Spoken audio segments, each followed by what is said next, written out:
nome é do Rigó, mas eu sou mais conhecida como Dayara Tucano. Sou do povo Iê-Pamaçã, nós somos do Alto Rio Negro, no estado do Amazonas, nessa tríplice fronteira entre Brasil, Colômbia e Venezuela. Graduada em artes visuais, a artista é mestre em direitos humanos pela Universidade de Brasília, onde vive. Nasceu em São Paulo e integra uma família de artistas e intelectuais. É filha do líder Álvaro Tucano, um dos pioneiros na luta pelos direitos indígenas.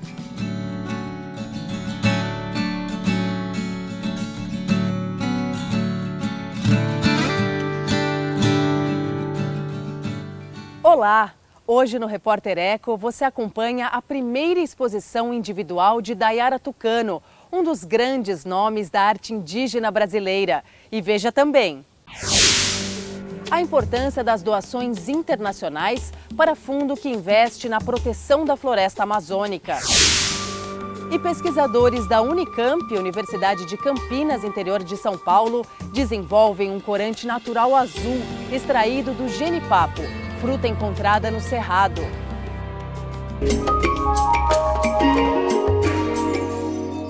O Fundo Amazônia capta doações para investir no combate ao desmatamento e na conservação da maior floresta tropical do mundo. Pela primeira vez, os Estados Unidos se comprometeram a colaborar.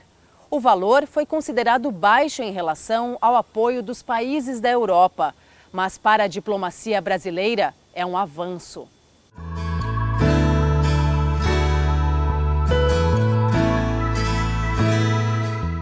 Apesar do mundo estar de olho no combate às mudanças climáticas e conservação das florestas tropicais, o anúncio do valor que marca a entrada dos Estados Unidos no Fundo Amazônia ficou de fora do comunicado conjunto feito pelos presidentes Joe Biden e Luiz Inácio Lula da Silva, que se encontraram em Washington.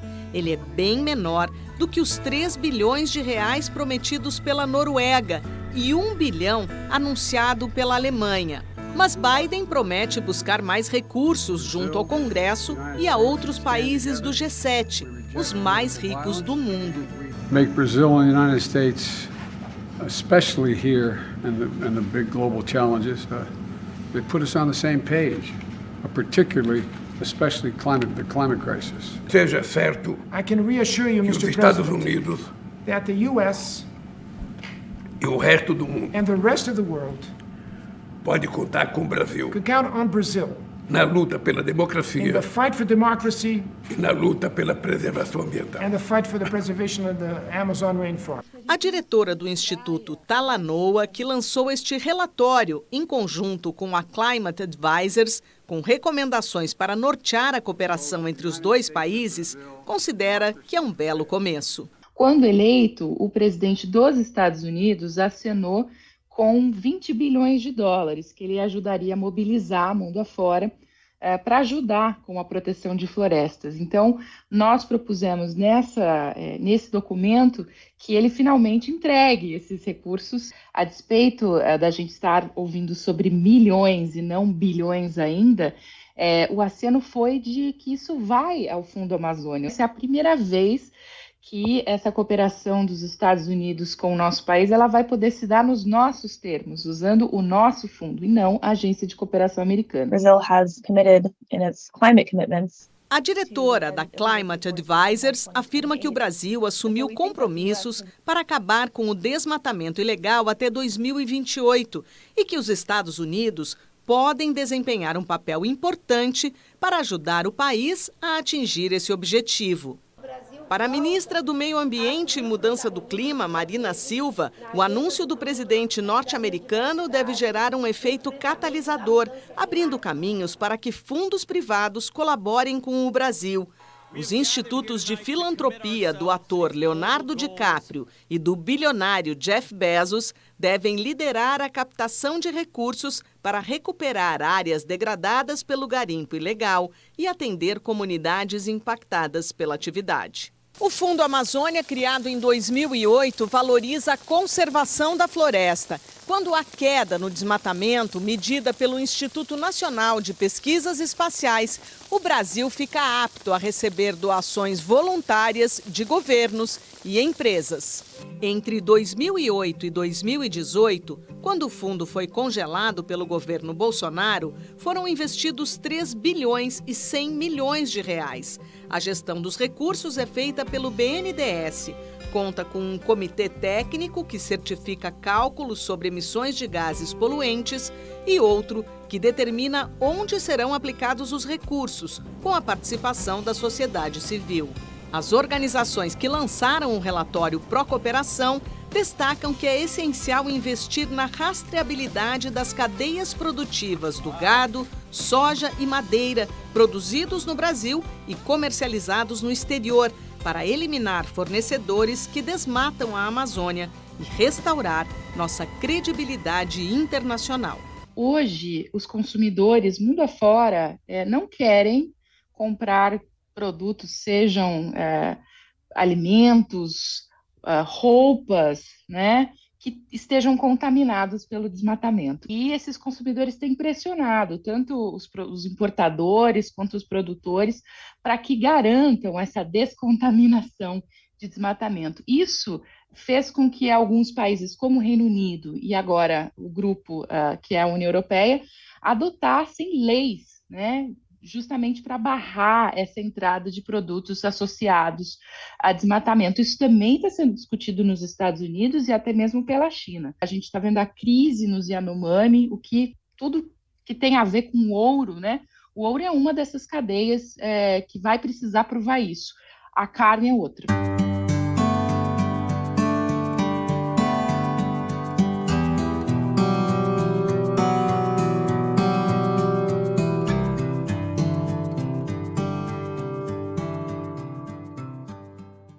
Vamos às notícias de destaque na área socioambiental. Depois de 4 anos de abandono pelo governo federal, o Fundo Amazônia é oficialmente reativado, com a primeira reunião do Comitê Orientador.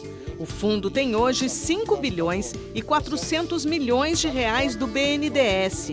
As ações emergenciais no socorro aos povos indígenas são prioridade, assim como o aumento da fiscalização na região e o combate à grilagem de terras.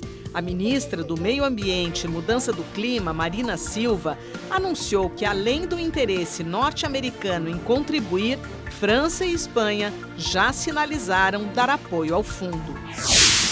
Pesquisa do MAP Biomas mostra que em 31 anos, o Brasil perdeu 7,5% da superfície de água, o equivalente a 10 vezes o tamanho da cidade de São Paulo, ou a 1,5 milhão de hectares. Especialistas dizem que a ação humana e as mudanças climáticas são as principais causas dessa redução. O Mato Grosso do Sul aparece como o estado brasileiro onde a situação é mais grave. Perdeu 57% da água que tinha em 36 anos. A Polícia Federal desmonta a organização criminosa envolvida na compra de ouro ilegal em Roraima. O grupo teria movimentado 422 milhões de reais em 5 anos, com a venda de ouro extraído por garimpeiros que invadiram o território Yanomami. Entre os investigados estão empresários, advogados e um servidor público de Boa Vista, em Roraima.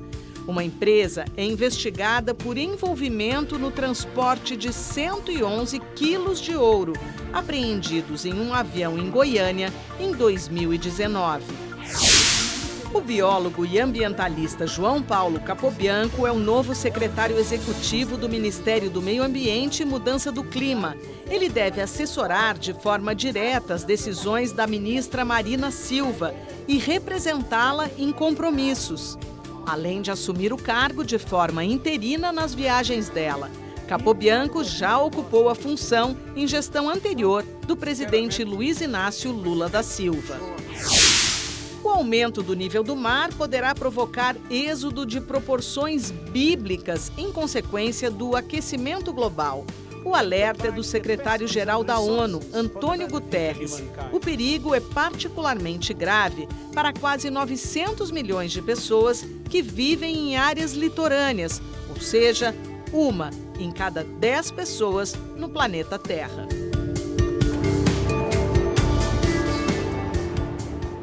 E logo mais, aqui no Repórter Eco. Pesquisadores descobrem como extrair o corante azul da fruta genipapo.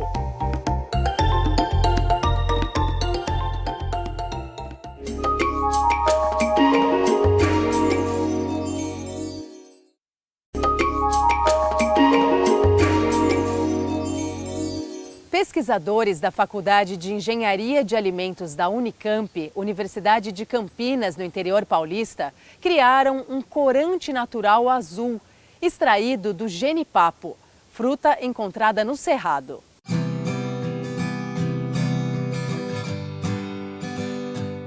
Bolos, sorvetes e uma infinidade de doces. O azul faz a cabeça das crianças.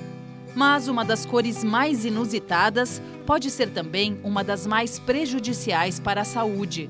Com poucas fontes naturais disponíveis desse pigmento, a indústria de alimentos usa corantes sintéticos. A ciência hoje já diz para a gente que o consumo a longo prazo de determinados corantes pode trazer alguns malefícios à saúde. Tanto que muitos corantes que até são hoje utilizados ainda pela indústria brasileira já são proibidos por órgãos de regulamentação internacional, por exemplo, o FDA. Existe uma série de corantes que hoje no Brasil são utilizados que não são permitidos por eles em aplicação. Pensando nos efeitos nocivos a longo prazo, uma equipe de pesquisadores da Unicamp, em Campinas, interior paulista, desenvolveu um corante azul totalmente natural, feito à base de genipapo, fruta encontrada no Cerrado brasileiro. Juntamente também com o soro do leite, que é um coproduto da indústria de laticínios. Então, a partir de 2 ingredientes alimentícios, uma fruta e o soro de leite, que é, por exemplo, utilizado para a produção de bebida láctea, a gente desenvolveu um corante natural azul, que tem competitividade com os corantes sintéticos e feito também num processo rápido e acessível. A descoberta é resultado de 2 teses de doutorado da Faculdade de Engenharia de Alimentos. O corante utiliza ingredientes fáceis de serem encontrados. A gente precisava de uma proteína para formar esse corante. Então a gente pensou, por que não usar fontes que tenham proteínas, né? E aí começamos a testar o soro, aí fomos para o leite, e aí a gente pensou assim, e os veganos, né? Porque hoje em dia existe uma forte tendência, né, por produtos que não tenha nenhum composto, né, de fonte animal.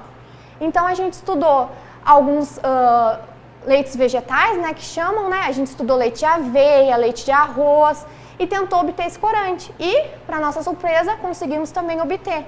E o mais interessante é que dependendo do solvente, né, do líquido, a gente obtém diferentes tons de azul. Porque, é claro, esses leites vegetais, esses leites, eles têm a sua própria cor, né? Então vai ser uma combinação ali do composto azul, que é formado da ligação, né, da proteína ali do leite com o composto que tem o fruto e a cor do próprio produto, né? Então a gente foi brincando com essas variáveis. Genipapo. Em língua indígena significa fruta que serve para pintar.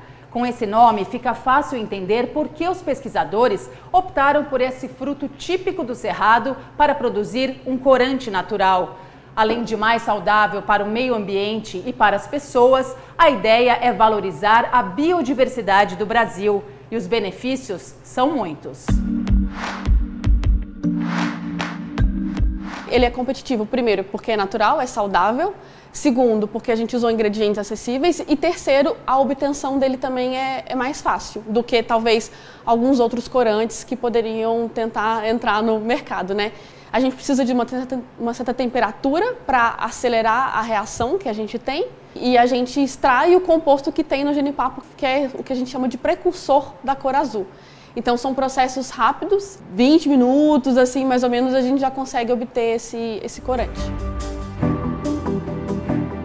Os Os pesquisadores esperam que o mercado logo se interesse pelo produto natural. A partir daí, o passo seguinte será usar a imaginação e aproveitar as inúmeras possibilidades de uso. Pensando num público infantil e numa gastronomia um pouco mais inovadora, o corante azul ele traz essa ideia mesmo de chamar atenção. Então, por exemplo, um pão azul, um bolo azul, ele vai trazer essa inovação para o consumidor adulto que gosta de provar o diferente, mas também para o público infantil que gosta do colorido. Então tem essas possíveis aplicações do corante. Bebidas também e até cosméticos, na verdade. Maquiagens que são feitas com produtos sintéticos, elas podem causar alergia também na pele.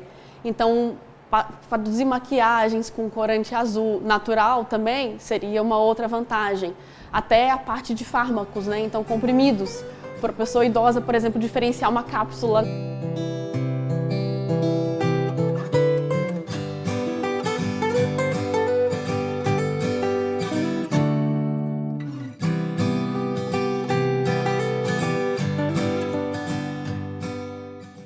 E daqui a pouco, aqui no Repórter Eco. Conheça a obra de Dayara Tucano, uma das mais importantes artistas indígenas do Brasil.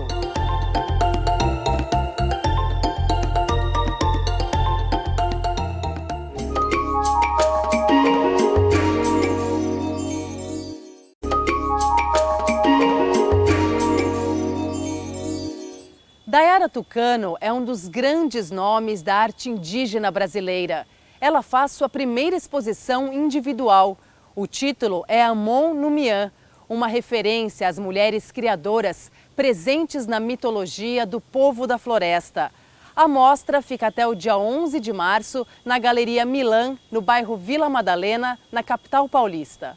Meu nome é do Rigó, mas eu sou mais conhecida como Dayara Tucano.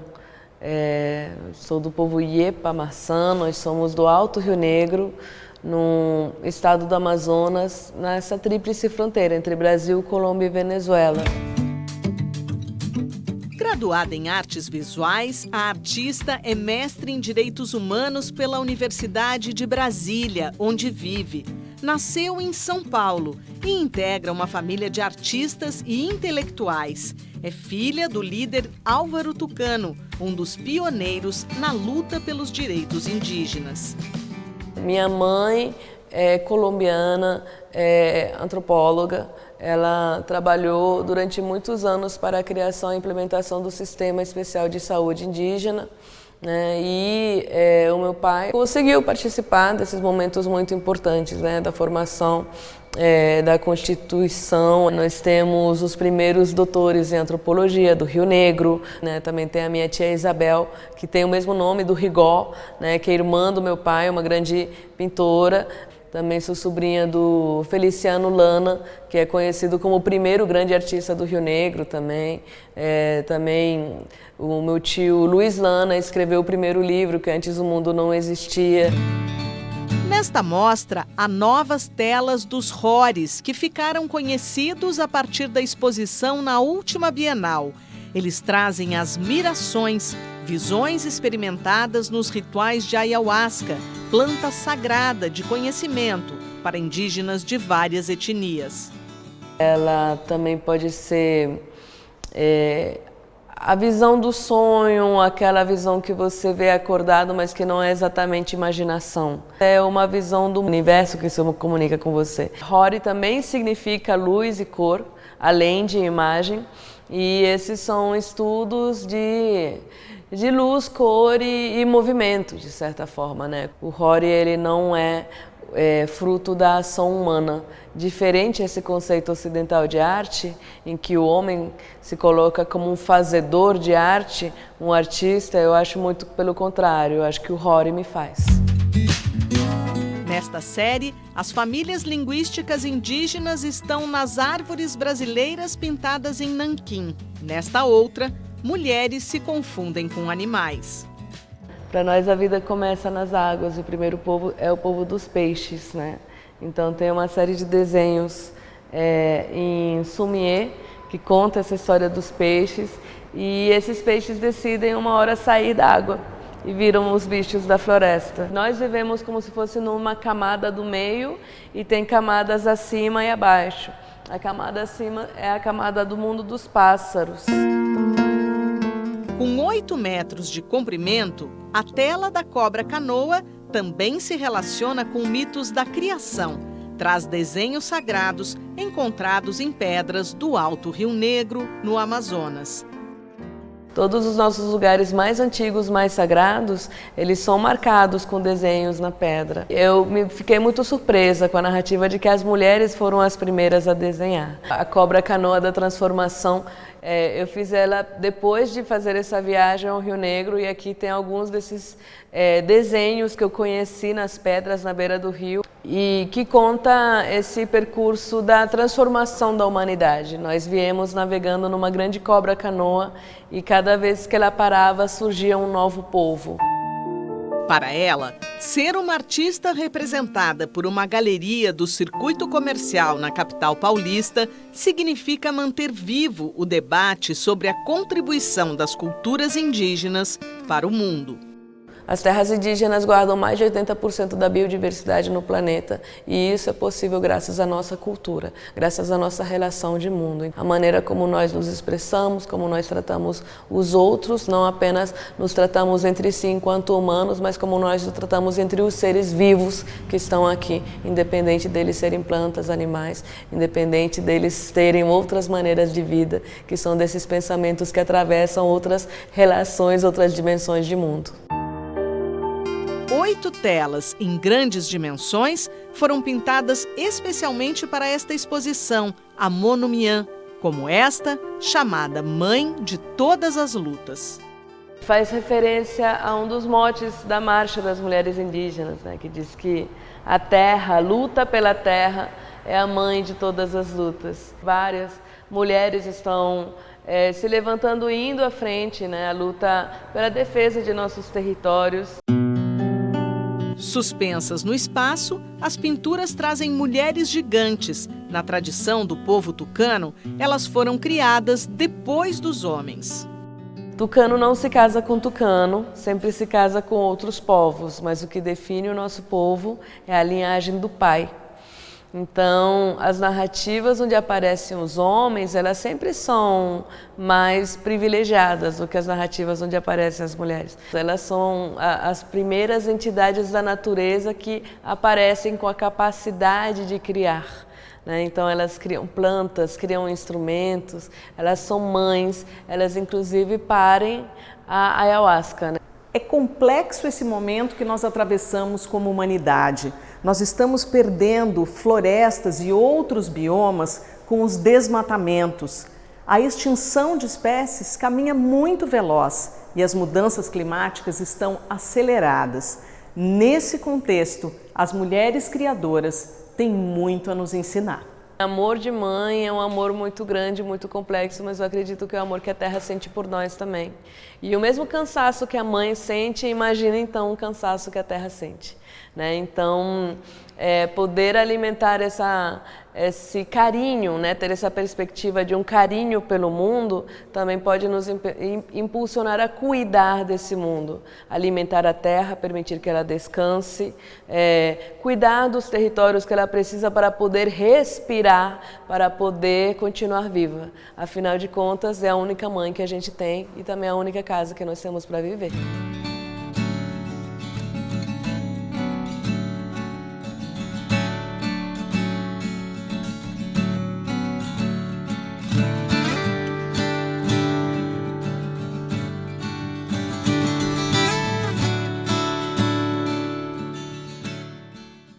E hoje o Repórter Eco termina aqui. No próximo programa, você acompanha ações, projetos e pesquisas por um mundo melhor. Até lá!